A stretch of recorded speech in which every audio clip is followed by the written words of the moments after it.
Көктоғайға самолет қашан ұшады деген дауыс естілді. Отырғандардың барлығы касса жаққа бұрылды. Ауа райы жоқ, деді касса ішінен әйел даусы. Осы сұрақ пен осы жауап 3 күннен бері сан рет қайталанды. Жұрттың бұған құлақ үйренгені сонша, сұрақтың орынсыз екенін де елемей, бұрынғыдай сыбыр-сыбыр сөз етуді де қойды. Кассаға қайта-қайта барып, Көктоғайға самолетінің жайын тынбай сұрап жүрген жігіттің жеңіл қол чемоданы менің жанымда тұр. Ол касса алдынан қайтып келіп, терезеге көз тікті. Дала күңгірт еді. Боз боран адам еңсесін басады. Жігіт сол боз перденің ар жағынан әлденені зарыға іздегенде, қар суырған далаға қиыла қарайды. Көзілдіріктің ар жағындағы қос жанардан жас шығып кетер ме екен деп те қаласың. Оны Көктоғайға ұшып кетуге ынтызарлығын айтып жеткізгісіз. Ал аэродром алаңында фюзеляждың көк брезентпен тұмшалап тастаған самолеттар аузына ат дорба ілген тұлпарлардай үнсіз тізіліп тұр. Боранға жон арқасын тосып ықтап тұрған сияқты. Әлгі жігіттің көзілдірікті көз алыстағыны көре алмайды. Дөңес шыныдан жанары жансызданып, ерекше аларып көрінеді. Мұрны таңқылау, өңі қара бұжыр, сырт көрінісі күйкілеу көзге қораш еді. Бірақ қазіргі терезе алдында тұрған қалпын көріп, осының өзі ақын емес пе екен деген ой басыма келе қалды. Кейіннен сөйлесе келсек, ол дәрігер екен.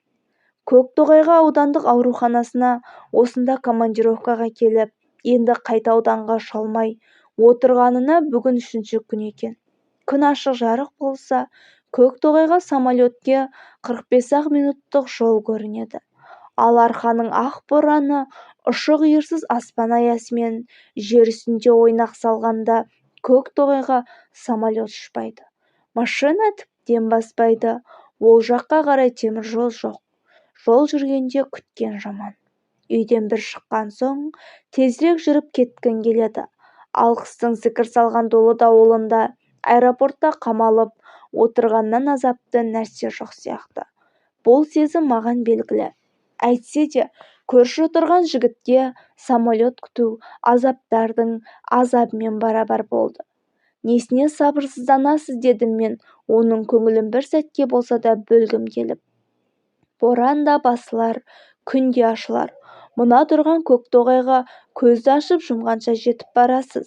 Мен асығатын себеп бар, туысқан, деді жігіт скамейкаға отыра беріп.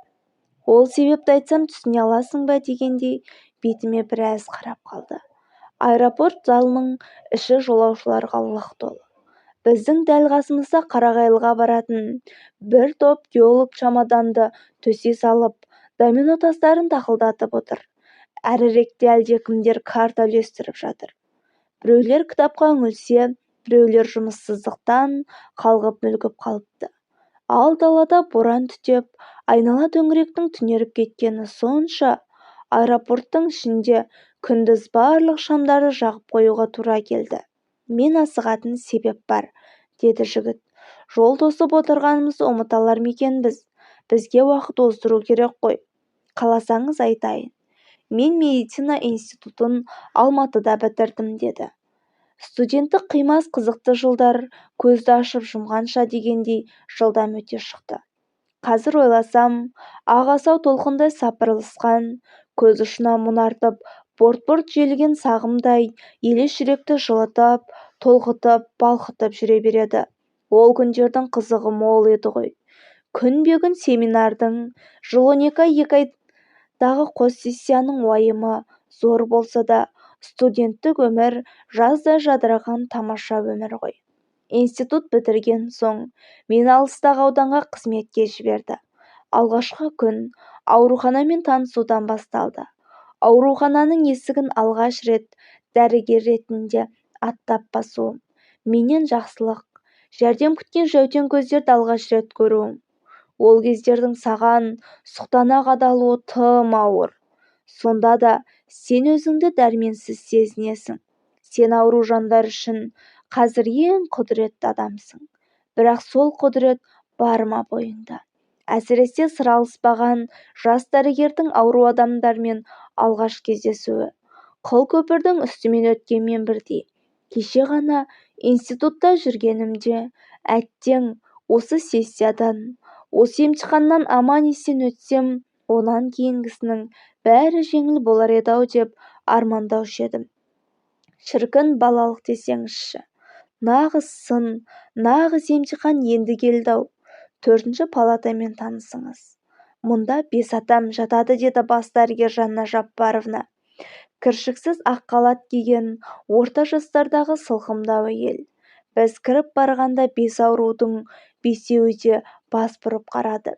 Бір байқап қалғаным, ортадағы койкада жатқан әйелге бас бұрудың өзі күшке түседі екен. Оның тұла бойында өмірдің әлі өлмей тірі жатқанын білдіретін мүше тек үлкен қоңыр көзі ғана еді. Оның көзі жалт етіп, жәудіреп қарағанда, апыр-ай, адамда да осындай жанар болады екен-ау дегендейсің. Әйтпесе өңі үсік ұрған күзгі жапырақтай. Қатып семіп тартқан. Полиартриттің асқынған түрі деформирующий полиартрит.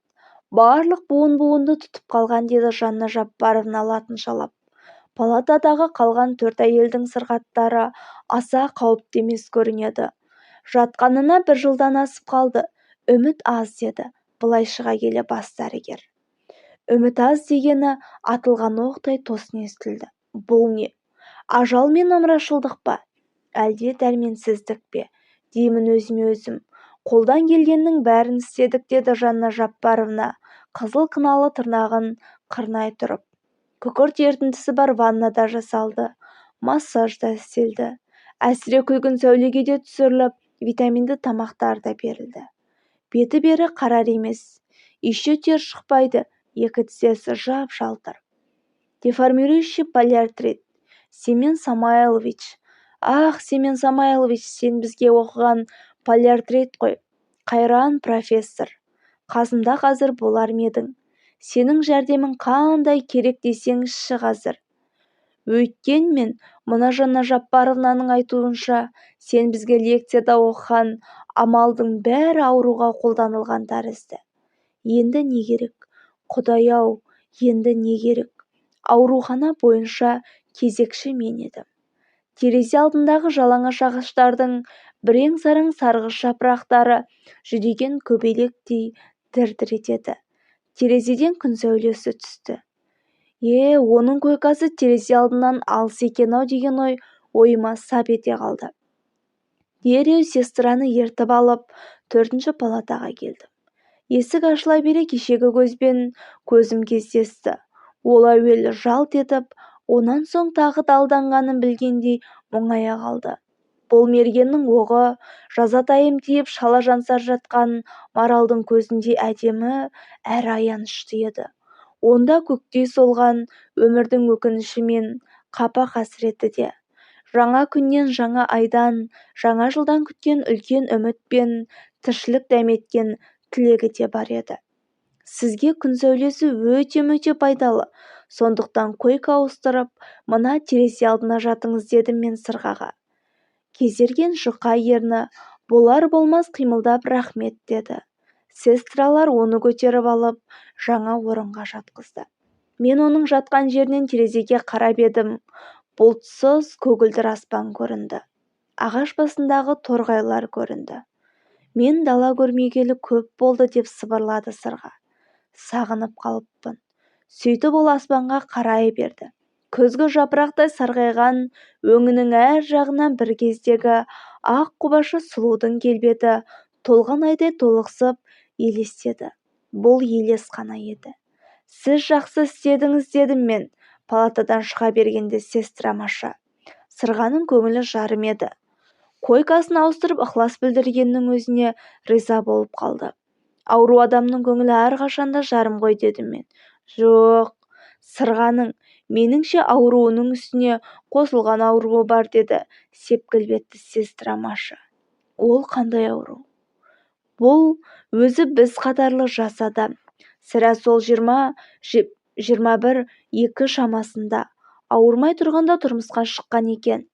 Ал сүйіп алған күйеуі бұл қатты жығылып ауырған соң осы емханаға келіп салды да жоқ болды, қайтып көрінбей кетті. Бір кездегі сұлудың енді аяқ-қолы жоқ мүгедек болғанынан мүлде шосынша керек ізі суып кетті. Әй, осы еркектерді қойшы деп, сестра сепкілді бетін тыржитып, қолын бір-ақ сілтеді. Бұл байғұс өлейін деп жатса да, сол бәлесін күтеді. Палатаның есігі ашылған сайын жалтақ-жалтақ қарайды да қапалана түседі. Оның күткен адамы келмейді. Адам жанының терезесі жоқ. Бөтен жан түнек дейді. Сол түнектің пердесі ашылмайын деді. Сырға неге есікке қарай беретінін енді білейін дедім. Бір мезгіл аспанда ауыр бұлттар торлап, далада, кабинет іші де күңгірт тартты. Шымшықтар шықылдап, шошаңдағанын қойды. Таса тауып алып, олар да әлденедей ойға кетіп үнсіз отырды.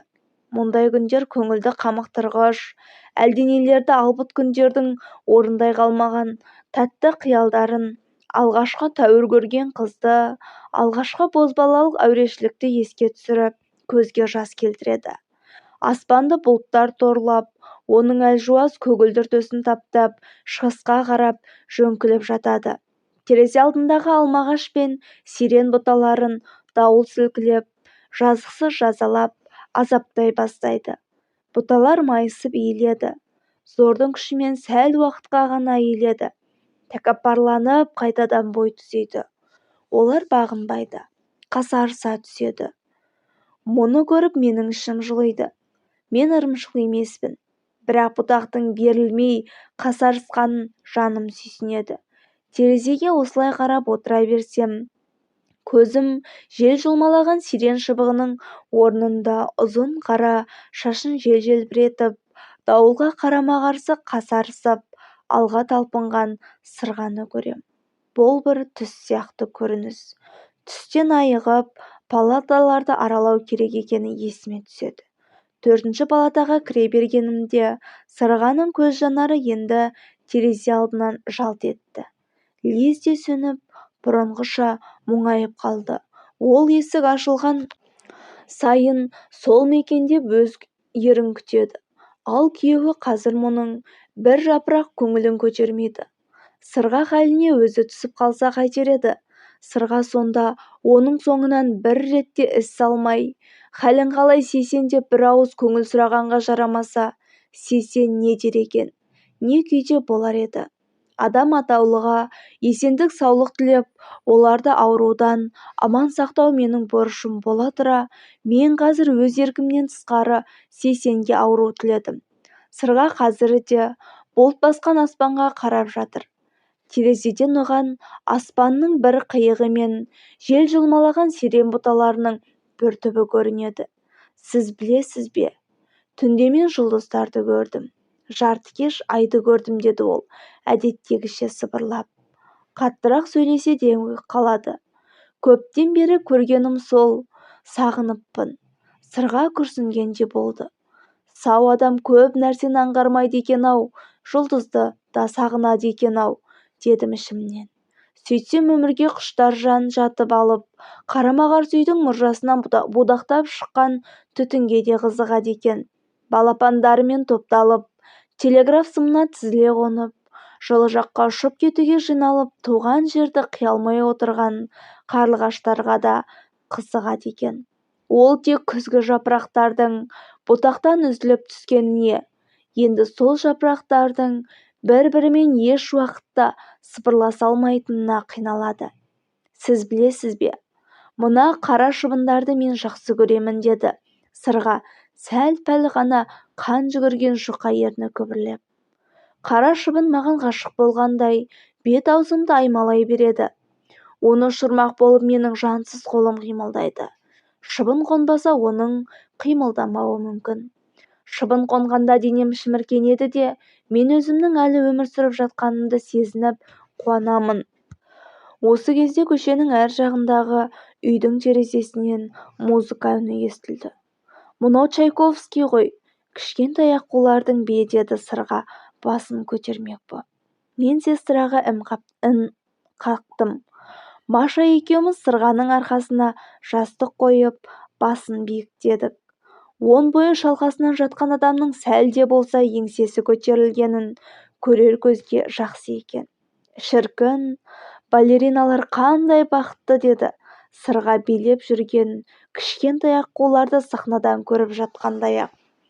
Оның түсі өзгеріп, қазір койкадан өзі түсіп, өз аяғынан жүріп кететіндей көрінеді. Ал музыка оны шақырғандай, адамның жан дүниесін шарпып өтіп, шарықтап кетті. Сирен бұтасына қонған алмасшықтай бір тамшы сырғаның алақандай көзінен домалап түсті. Палатаға радио нүкте орнатып құлаққа киіп тыңдайтын наушник алдыру керек екен деген өз-өзіме. 4-ші палатаға кіріп шықпайсыз ба, деді. Біраз күн өткен соң коридорда жолыққан сестра Маша. Онда не боп қалды деппін. Бөтенде ештеңе болған жоқ. Бірақ жай кіріп, аурулармен әңгімелесіп, хал-ахуалын сұрамайсыз ба дегенім ғой. Мен тағы да музыка тыңдадым. Ол мені сергіткендей болды, деді аурулармен амандасып, енді сырғаның қасына барғанымда. Ол басынан наушникті сәл-сәл қимылдатып, оң қолымен алуға әрекеттеніп, мен көптен сағына күткен адамымды көргендей болдым. Ауру екенімді де ұмыта жаздадым. Әлі де әсем үнге жем босайтынына қуандым. Жан дүниемнің саңлаулары бітелді ме деп қауіптенуші едім. Көңілім мүлде күңгірттенді ме деп қалушы едім. Мен әлі армандай алады екенмін, доктор, деп сырға қимылдайтын оң қолының шейте саусақтарын терезе торынан түскен күн сәулесіне тосты. Күн сәулесі алақанын қытықтап, ойнағысы келгендей болды. Таң алдында сәл ұйықтап кетіп, сараң ұйқыдан соң көзімді ашып алсам, күн сәулесін көріп қуанып қаламын. Мен ұйқыға кеткенде аяқ қолым тырылып қалған жоқ па екен деп қараймын. Аяқ қолыңыз осыдан 2-3 жыл бұрынғы сау-саламат кезіңіздегідей болады әлі деймін. Мен аурудың аяқ жағын жылы одеялмен қымтап. Мен түнде түсімде қырда жүгіріп гүл жүремін. Тіпті кейде өзіміздің совхоздың клубында биде билеп жүремін, деді сырға. Әлі қарап тұр. Өңінде де талай-талай билерсің деймін, ауруға массаж жасауды сестраларға тапсырып. Бұл өзі жазылатын ауру ма еді, дейді сырға. Әрине, дедім мен, дегенде не дерімді білмей қалсам да. Әрине, біздің ғылым үшін жеңілмейтін дерт жоқ. Байқап қарасаң бір кезде жұртқа соқыр ішектің өзі жазылмас дерт еді. Сүзек, шешек дегеннің тажал еді. Қазір олар жойылды. Туберкулез күні кешеге дейін ем қонбайтын ауру. Қазір ғылым оны емдеудің пәрменді жолдарын тапты. Тіпті жуырда ғана еліміздің ең көрнекті медиктерінің жиналысында атақты профессор Ефимов полиартритті сәтті емдеудің тәжірибелерін ортаға салып, жаңа антибиотик жасап шығарғанын да айтты ғой. Сырғаның жансыз аяқтарының жүрмей қалғанынан қан жиналып бетіне шыққандай боп, бозы өң қызыл шырайланды. Жұқалаң ерні дір-дір еткендей болды. Өзіне ғана жарасымды тәмпек мұрнының танауы делдиіңкіреп тыныс жиіледі. Жаңа антибиотик пе? Жаңа дәрі ме, деді сырға. Бұл жолы ол сыбырлағанын қойып, даусын шығарып жіберді. Оның шын даусын тұңғыш естігенім. Иә, жаңа дәрі, дедім мен. Әлсіз, арық қолын қалай сипағанымды өзімде сезбей қалып. Ол дәрі бар болса қайда? Маған неге бермейді екен? Ауыр дерттен нұры қайтпаған үлкен қоңыр көзінен үміт ұшқыны бір жылт етіп бір сөнді. Мен гүл ашпай жатып суық шалған адаммын ғой. Мені алдамайсың ғой.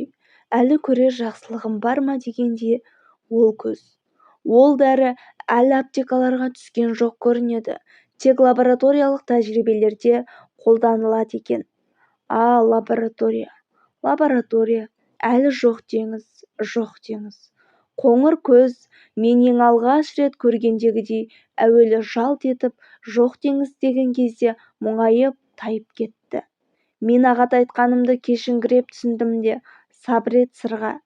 Әлі қаламыз ол дәріні, дедім. Сабыр, деді ол менің сөзімді ұнатпағандай. Сабырдан келер пайда болса, мен сабыр еткелі жүздеген таң атып, жүздеген күн батты. Менің шыдамым сынға түскелі қашан. Сіз түсінбейсіз оны, мен түсінемін. Сырға түсінгендіктен де, қайтсем де сол дәріні саған тауып әкеліп беруді ойлап отырмын. Командировка сұрап, облыс орталығына, тіпті Алматыға, онда болмаса профессор Ефимовтың өзіне барамын деп, Сырғаның нәзік саусағын алақаныма қалай салғанымды өзімде сезбей отырыппын. Сүйген жардан, көрмеген жақсылықты сізден көрдім-ау. Алғаным мен ауырған соң, қарашақа құрлы көрмей тастап кеткеннен кейін, енді мүлде құрыған адам екенмін деп үрейім шошеді. Сіз неткен қайырымды жан едіңіз. Шынымен, жасаған көңіл жадырай ма? Шынымен солған өмір қайта көгерер ме екен? Адам аяғынан айырылады екен, қолынан айырылады екен. Адам ажардан, сүйікті жардан айырылады екен. Адам отбасынан, ошақ қасынан, басқа түссе бақытынан да айырылады екен. Бірақ арманнан айыра алмайды екен. Мен осы уақытқа дейін ауа жұтып, жарық дүниенің терезесінің бір қиығынан болса да көріп жатсам, оным осы арманның арқасы. Шіркін, жантақ жамылған кең далаға тағы бір шығып, кәрекемнің отарындағы қойға жамыраған қозылардың соңынан тағы бір жүгірсем-ау. Сау адам көп нәрсенің қадірін біле бермейді ғой. Әйтпесе қызыл тікен кешіп, қоз артынан жүгіргенде арман болады екен-ә, дедім де ішімнен тағы да. Осыдан қарада тұр, бұл арманың да орындалар. Жоқ, бұл арман бұған дейін қанатсыз енді. Енді сіз қанат бітірдіңіз, деді Сырға. Енді менің жатсам тұрсам Сырғаға берген уәдем есімнен бір шықпайтын болды. Менікі де бір үміт еді. Әйтпесе жаңа антибиотиктің жарық дүниеге келгенін медицинский работник газетінің 10 жылдық хабарынан оқып едім. Ал ол қашан пайдалануға беріледі? Одан беймағлұм едім. Үміт қой. Адамға адам жақсылық тілеген үміттер көбейе берсе ғой шіркін. Үміт пен арман алдыңнан шығып, ұдайы қол бұлғап тұрады. Ол періштедей көзге көрінбей, мен мұндалап алға жетелей береді. Аспандағы ай мен күндей арман да мәңгілік. Ол еш заман өлмейді. Сырғаныкі де сондай өлмес, өміршең арман ғой. Мейлі, ол қозы қайруда қаңсасын. Бірақ соның өзі қандай десеңізші, кеселі қатерлі адам үшін о да аспандағы айдай ғой. Адамның жолы күннің жолына ұқсайды деседі. Адамның да арайлап атқан таңы бар. Еңкейіп еңсе түскен кезі де бар. Жолдар ұқсас. Бірақ әркімде күннің нұры, күннің дархандығы, күннің жомарттығы бар. Мен адамның ажалына ара түспекпін. Оны қасірет қайғыдан айырмақпын. Осы мақсатыма жетсем, мен де кішкентай күнге ұқсар едім. Міне, Сырға мен соңғы әңгімеден кейін мен осылай ойладым. Ал енді менің неге сонша асығып отырғаным сізге түсінікті бола бастаған шығар деп, әшім тершіген көзілдірігін алып, бет орамалымен мұқият сүртіп үндемей қалды. Жаңа дәріні таптыңыз ба сонымен, дедім мен шыдамсызданып.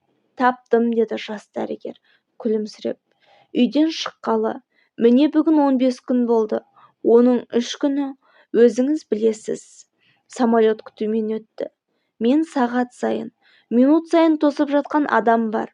Ал мен болсам отырысы мынау. Аэропорт ішіндегі домино ойнап отырғандар, карта соғып жатқандарға, газеттің хабарландыруына дейін қалдырмай оқып отырғандар да, жалға жантайып жатқандар да, бәрі де кенет тына қалды. Маңдайшадағы репродуктордан диктордың микрофонда шертіп тықылдатқан естілді. Бұл көптің зарыға күткен дыбыс еді. Тыңдаңыздар, деді диктор да қуанып. Қарағайлыға қарай ұшатын самолетке отыру басталды. Қайталаймын. Әшім көзілдірігін асығыс киіп, орнынан атып тұрып, кассаға қарай жүгірді. Геологтар артынып-тартынып, тысқа шығатын есікке қарай анталады. Қону алаңында H-12 самолетінің моторлары бірінен соң бірі от алып, қалақшалары әуелі жайлап айналып, бірте-бірте боран таптаған ақ қарды құйындай ұшырып, көзге көрінбей, бұлдыр ауаға сіңіп кеткендей болды. «Тыңдаңыздар, тыңдаңыздар», деді диктор, дәл бір әшімге ғана арнап айтқандай, біртүрлі салтанатты дауыспен. Көк-тоғайға ұшатын самолетқа отырғызу басталды. «Ал сау-саламат болыңыз, сіздің самолетіңіз тезірек келуіне тілектеспін», деді әшім кішкентай қол чемоданын келіп алып тұрып. «Сау бол, сырғаға сәлем айт», дедім мен, шын пейіліммен. Оның сауығып кетуін, арманына жетуіне тілектес тағы бір бейтаныс адам бар екенін айт. «Рахмет», деді әшім. Сөйтіп студент күннен мұраға қалған мақталы шолақ пальтоның жағасын көтеріп, көзілдірігін түзеп қойып, самолетқа беттеді. Сонда орта ғасырдың ұлы ғалымы Ибн Синаның бір сөзі есіме түсті. Дәрігердің 3 қаруы бар. Бірі пышақ, екіншісі шөп, үшіншісі сөз деп еді ол. Пышағы хирургтың қандауыры, дәрі-дәрмек атаулының бәрі шөптен шығады. Ал шын жүректен шыққан жылы сөз ауру адамға деген сүйіспеншілік сөзі, өте құдіретті сөз. Әне, анау самолеттің баспалдағына аяғын аттап салған жігіттің кішкене чемоданындағы әрең іздеп тапқан жаңа дәрігер жас доктордың ауру адамға деген сүйіспеншілігі, жалынды сөзі қосылмаса, жалаң дәрінің өзі дәрменсіз болар ма еді? «Тыңдаңыздар, тыңдаңыздар, Алматыға ұшатын самолетқа отырғызу басталды», деп хабарлады диктор. Мен де алаңға қарай аяңдадым. 3 күннен бері үнсіз тұрған аэродром дәл қазір самолеттар ұшып, салют атқандай көк қырандарын жан-жаққа аттандырып жатты. Олар тек жолаушы ғана емес, шар тарапқа сағыныш пен армандарды да алып ұшты.